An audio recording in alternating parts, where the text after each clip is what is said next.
right, folks, I want to be very clear here, and I'm not joking around at all.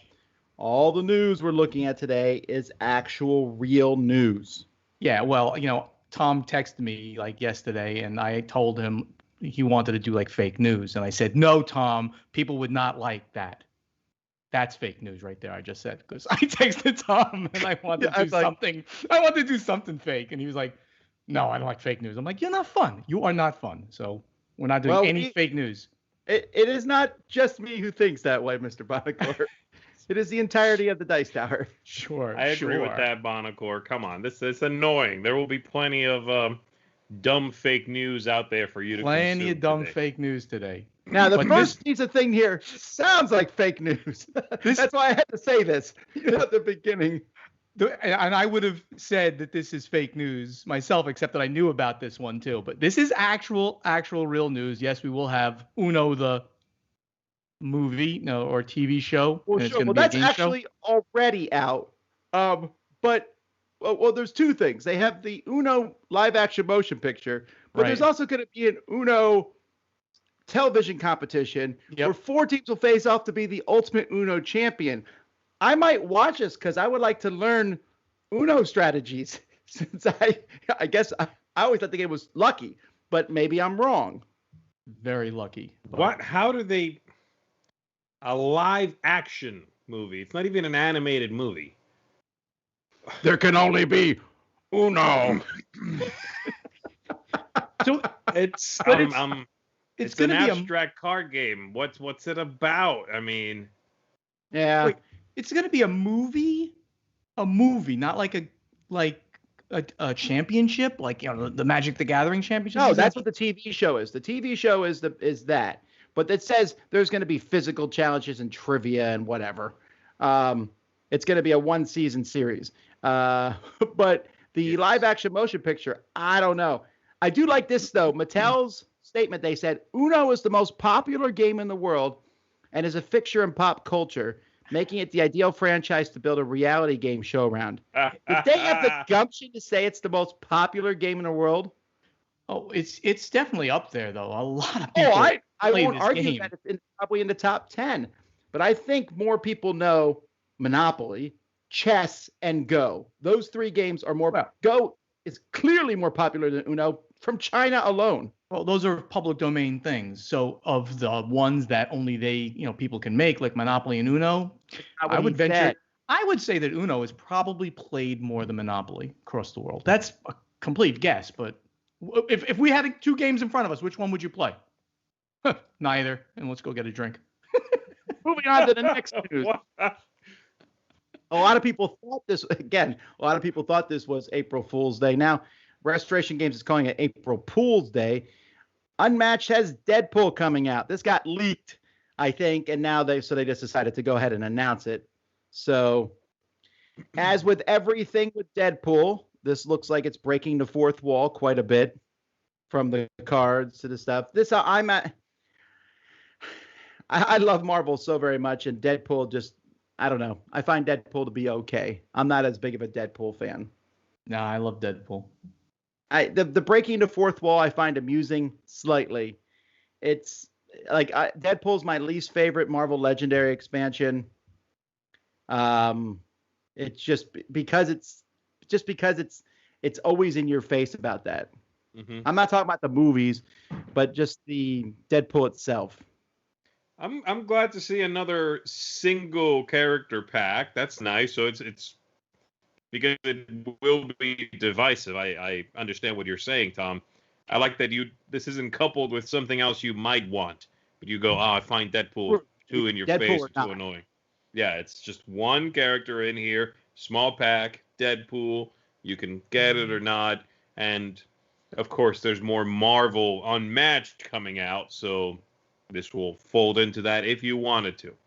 This is neat. I'm glad to see them supporting the different lines they have for Unmatched. The big four character packs, the dual ones, and then the solo ones. There was only ever one so far, Bruce Lee. So Bruce Lee and Deadpool, that's happening. Now that would be pretty funny to play, actually. that would be hysterical. All right. Burnt Island Games has announced Fall of the Mountain Kings. This is a follow-up prequel to In the Hall of the Mountain King. So In the Hall of the Mountain King, really nice, fun, gorgeous game. Fall of the Mountain King is a very different game from what I can tell. It's apparently there was an invasion, so this is chronicling that invasion. Hall of the Mountain King was a polyomino-ish game with cascading resources. You have to see it to play it. It's a pretty neat game.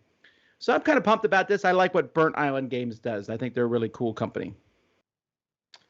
I never did play the first one, so I don't have a point of reference. Catch-a-palooza! All right. There's a new Epic Encounter in the Epic Encounter series, which I have not played yet. Temple of the Snake God. This is coming out in June 2021. And it says this, I love this. This epic encounter features a boss monster like no other. Contained within this box is a 100mm giant snake miniature. Apparently they have not played Conan the Barbarian, since the very first boss monster in that one is a giant snake.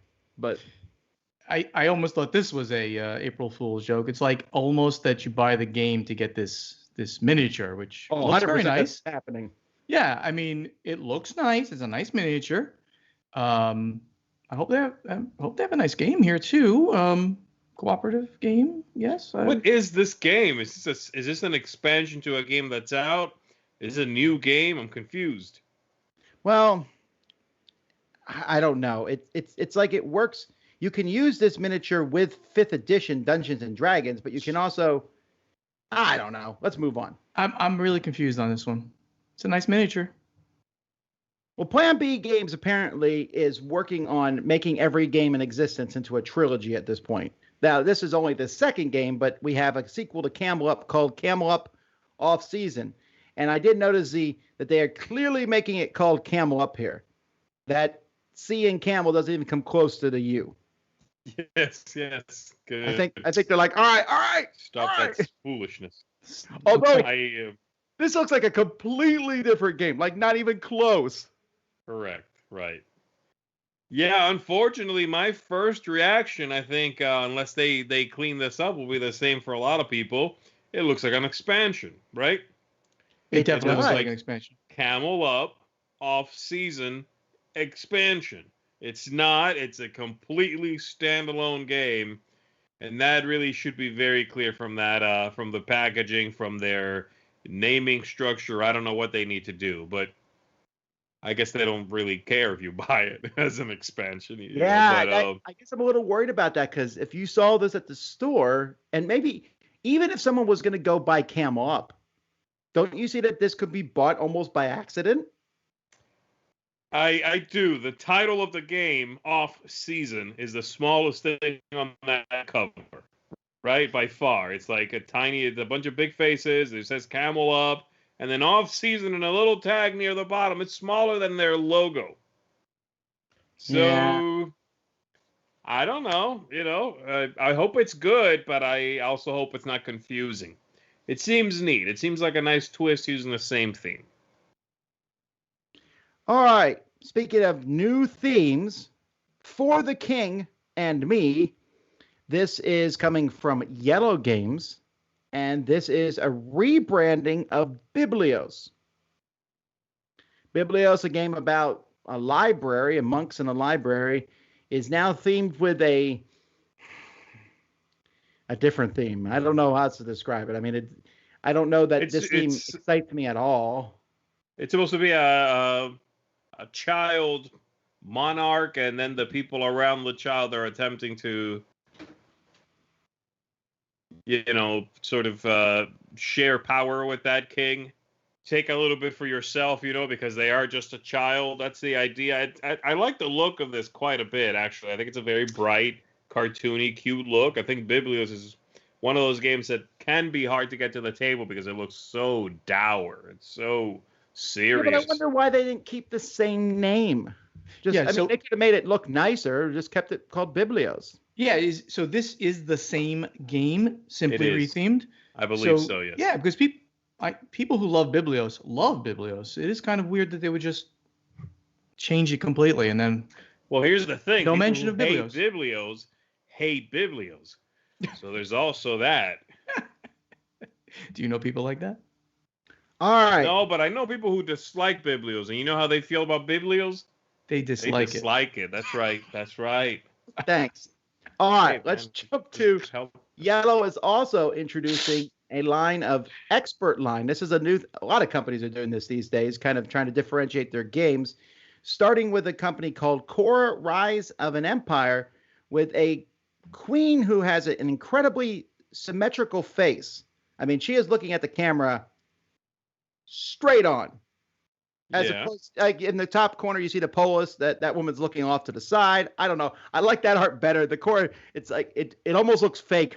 Like she is straight on. If you cut that face in half, it's perfectly symmetrical. She's staring you down, Vasel. Yeah, she's challenging you to try this expert line of games. Yes. You're not smart enough to challenge Play her. this game. You're not smart enough. Oh, I do like the cover. I think it looks cool, and I think it sounds interesting. It says optimize your dice rolls, collect taxes, send your army to colonize foreign lands. If this is a bigger game, I can't even remember the last bigger game Yellow's done. Can you, Z? I don't. No, I don't know. No, I don't know. Yeah, I mean, they've done mostly lighter games. So I like the Even their artwork. big games have been light games, you know? So this is basically a redone version of this improvement of the Polis, which, as you can see from the cover in the background there, pretty terrible cover. So these are all the same game, is what you're saying? Yes. And it's It gone won an through these Expert Game of the iterations. Year from Tokyo Market. So Okay, cool. Cool. That sounds interesting. I'm excited for that. all right, Makemake is a game from Chile. This is an Easter Island themed game. Easter Island, the two most known facts about Easter Island, it has those huge statues, and it also has inspired 2,000 games. You don't think this is pronounced Makemake? Yeah, I was going to say the exact same thing, Buonocore. I assume it's pronounced Makemake. Makemake. Well, at least it's not called Rapa Nui. No, we have one of those, I or think. Easter Island. like, there's Already, all- yeah, those exist, yeah. So this is a 3 to 4 player game. So that's going to limit it to some degree. It looks very abstract-ish, but I don't know. I'd give it a whirl. I kind of like the look of those pieces, but it looks very abstract. Definitely an abstract. I'm mostly interested in this because, hey, it's from Chile, and I like to see games from countries that we don't often see games from. So that's kind of cool. What's the publisher? It's Sear. I can't pronounce it. I only wanted you to try to pronounce it. Oh, that's messed up. Ciro Cotel. I'm pretty sure it's Circotel. Thank you. All right. New York Times profiled Matt Leacock. He's designing a new climate change themed game. And it's called Daybreak, which always makes me think of getting trapped in the tunnel under New York City with the water coming in. So that's interesting. I always am excited when the hobby makes the major news, New York Times. That's pretty cool. This is serious news, actually, that he was in there, and it was the thing was all about him and the game Pandemic. And now he's doing one on climate change. Jokey news. What? This is serious, Tom. Okay, No. Don't smile while you talk about this. Yeah, like I don't get what you mean. I just announced it. You're like, it's Well, he means serious. this is big news, is what he meant. Thank you, Zee Garcia. You're Much welcome. more intelligent than other people on here. Okay, go ahead. Keep going. I'm not arguing that. He is definitely more intelligent than the other people here. Oh my! All right. We're in a conundrum. What a pickle! All right. Have y'all ever heard of a designer called Reiner Kenitsia? Be Never serious heard. about this, okay? Right, Dr. Reiner Kenitsia. Dr. Reiner Kenitsia, as you all know, a few years ago invented the deck building genre, and now has decided to invent a new thing, cooperative deck building genre. He created deck building? No. Now, that's a joke that we have here. Oh, I'm sorry. Reiner Kenitsia always says he never plays other people's games. Yes, And I know that. Makes a version of other people's games several years later. So he made a deck building game a few years ago. What's it called? El Dorado. Road to El Dorado. Right. Right. It's a good game. It's a fine game. So Yeah. here's another one now, cooperative deck building game. which again has been out for several years. This cover does not look like a Kenitsia game at all. That cover looks fantastic. I have to It's a great say, cover, this is but it the doesn't- Siege. We're looking at the Siege one, right? Yeah. Yeah, I think it looks great. I mean, I really like it. I agree. This actually looks really good, really interesting. And look, we make fun of Dr. Kenitsia a lot, but he can design some seriously good games, some seriously intense games. I don't know what this one is going to be, but I'm drawn to the fact that it's an interesting siege type game, cooperative for 1 to 4 players in a fantasy setting. I'm intrigued by this. Oh, I am too. I that cover alone is a great cover, but that's not it. He also is designing a game called Family Inc. Now, this is he says it's similar to a game he did called Cheeky Monkey. Okay. Which I'm not going to quickly. Yeah, Cheeky check. Monkey is this it's a chit pulling one. You pull a token and you stack it on top of your own stack, but the top one is vulnerable to other people. Yes, I never reviewed this one, so interesting. So this is probably very similar. Okay, well it's hard for him to make a game these days and then not be similar to some other game he's made. He's made like 500 games. It's Actually, he's well over 600, I think now. Don't Crazy. Don't correct me. Now, speaking of that, his next game he says is similar to one of his games too, but this game looks like a Feld game. This is Witchstone. This is a co-design between Dr. Reiner Kenitsia and Martino Zee. How do you pronounce that last name? I don't know. Chiara. That might be Italian. Martino. It's probably Spanish. No, it's not Spanish. It's definitely not Spanish. I believe Portuguese? this person might be Portuguese or Brazilian. Yeah. Anyway, this is There from we go. and R&R Games will be bringing it, so May or June. And it has some theme about Witchstones or whatever, but there are domino tiles that are hexagons on part of them. It looks like a full-blown big game. I don't remember the last time I've seen a game this size from Kenitsia. This looks cool. I'm getting some what's that cauldron one called? I'm getting vibes of that game. The witches of whatever, the quackalopes. Quedlinburg? Yeah, that Quedlinburg. thing. It kind of looks like that a little bit.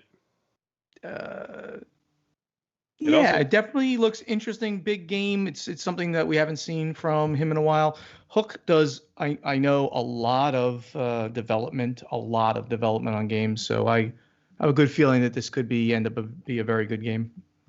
All righty. Well, folks, that's it. That's the news. Let's jump out of this, and we'll be back.